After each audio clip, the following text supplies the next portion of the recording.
Bats brought the tiny Ebola germs. Too small to see. So small, yet so dangerous. Without realizing, Grandfather rubbed a little blood in his eye. Ebola germs came into his body.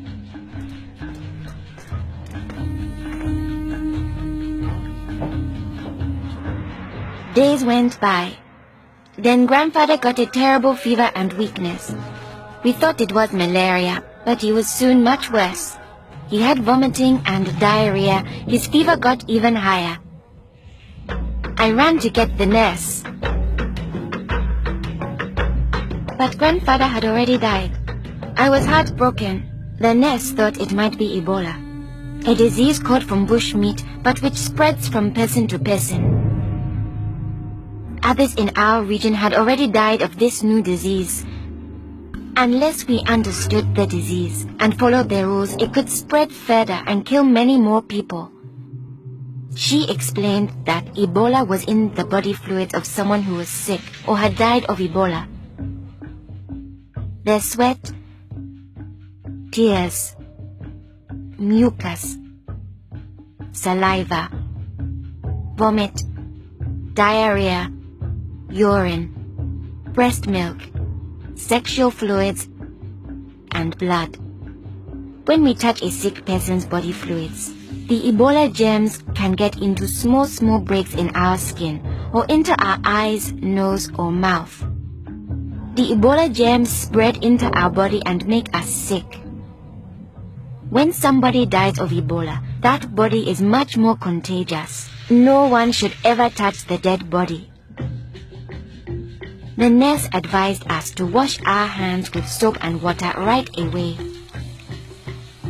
She contacted the trained burial team to help us bury Grandfather's body safely. The burial team came. They comforted us and explained what they had to do to protect us. The team wore protective clothing that kept them safe from the dangerous germs.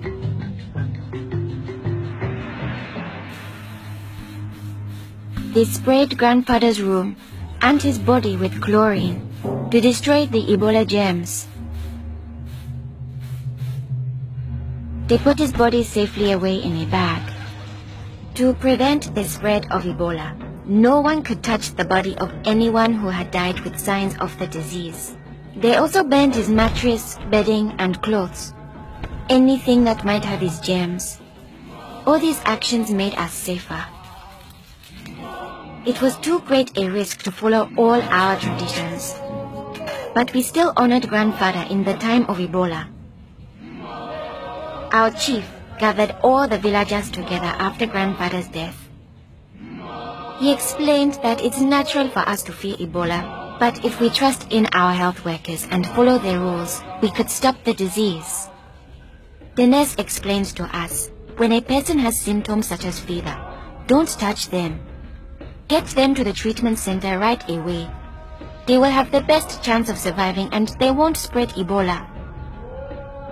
She advised us to wash our hands with soap and water many times a day. The whole village agreed to follow these rules.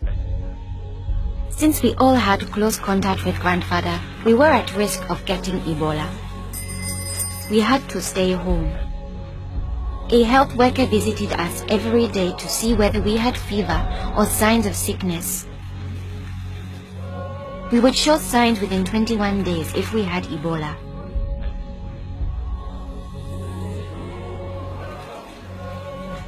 Many days passed, and I thought we would all stay healthy.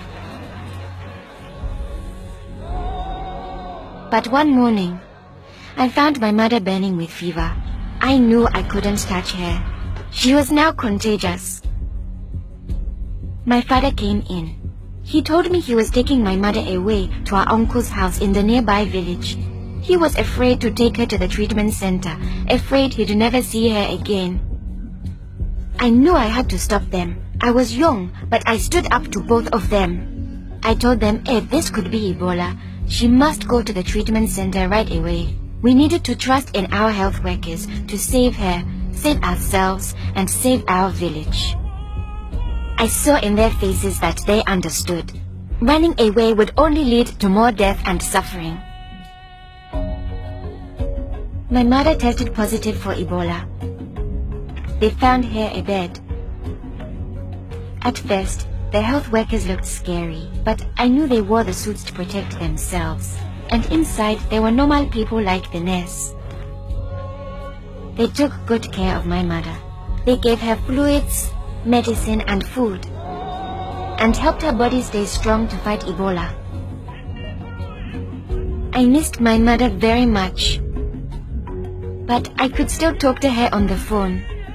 Sadly, some people in my village didn't survive, but my mother got better day by day. Soon, we were able to see her from a safe distance. One day, the nurse announced that my mother would live. Now we were safe to hug and kiss her. It was a day to celebrate. Our village followed their rules. We trusted our health workers, brought us sick for care right away, called for the safe burial team when one of our people died, and we always washed our hands with soap and water.